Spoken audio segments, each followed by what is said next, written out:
So the other day we made cornflake chicken, but today we're going to do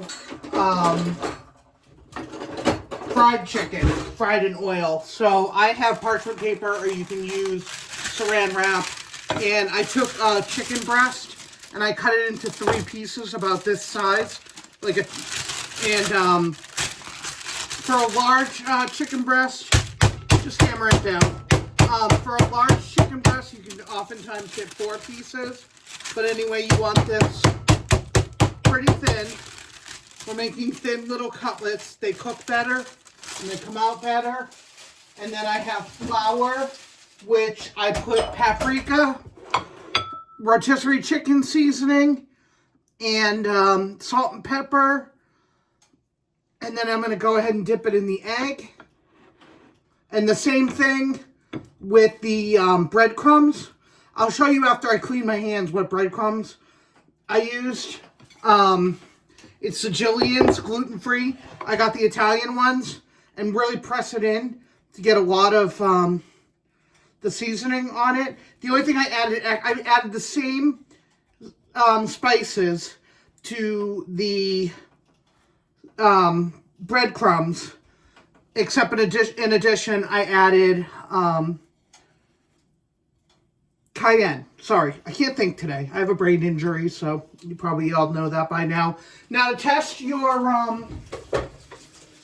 oil, to make sure it's hot enough, I got mine turned up to a medium high. See how that's battered? Okay, whoa. I might have added a little, yeah. Okay. So I'm going to use, so that means the oil is hot enough, and I'm actually going to turn it down just a notch too. And I'm going to go ahead and put this in the oil. And I'm only making 1 piece today, so I'm going to discard the leftover ingredients. I know that's a waste of food, but I just don't have time. There we go.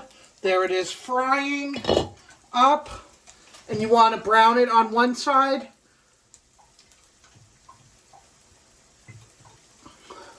And then you'll flip it over. When you flip it, be very careful. Flip it away from you so you don't spatter oil on yourself. Okay, that's still cooking. It's not ready to flip yet. It's only been a minute. But I want to show you the Jillian's gluten-free breadcrumbs. There's Alicia's too, I believe. I don't know a ton of brands, but this one is the Italian, so there is some seasoning in it, and I added more seasoning on top of that. Okay, we'll come back when we're gonna flip this. I can see around the edges, it's already browning on the other side. Remember, this is a thin cutlet. This is gonna cook very quickly. And see how I flip that away from me? Look at that color. That's gonna be crispy. That's gonna be delicious. So give that a few more minutes, and then I'll show what it looks like plated. Look at that crisp. Oh, that is delicious. I'm going to cut this in front of you just to show how crispy it is. Hear that? Nice, crispy, cooked throughout.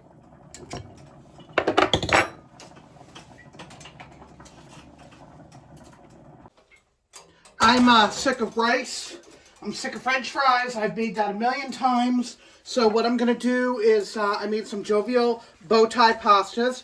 Add a good chunk, about 2 tablespoons of butter to that.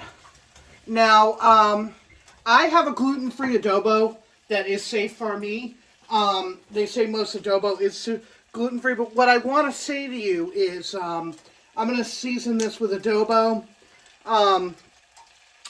Test your adobo before you use it, because some are very salty. Mine is not, so I'm going to go ahead and add salt.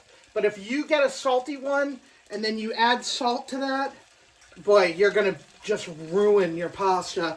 So I'm going to add salt. I'm going to add pepper. And I'm just making a side that's a little different than eating this, the same thing every day. We've had fries and rice a lot lately, and then I add spinach.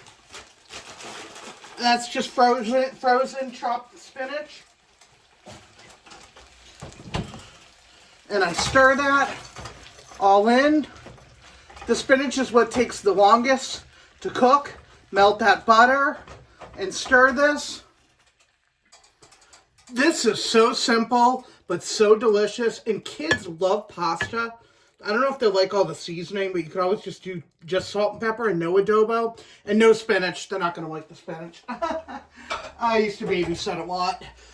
So look at this meal. Something a little different for the side this time.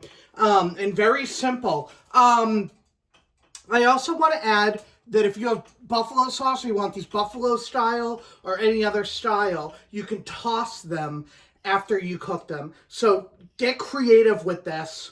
Enjoy eating gluten-free.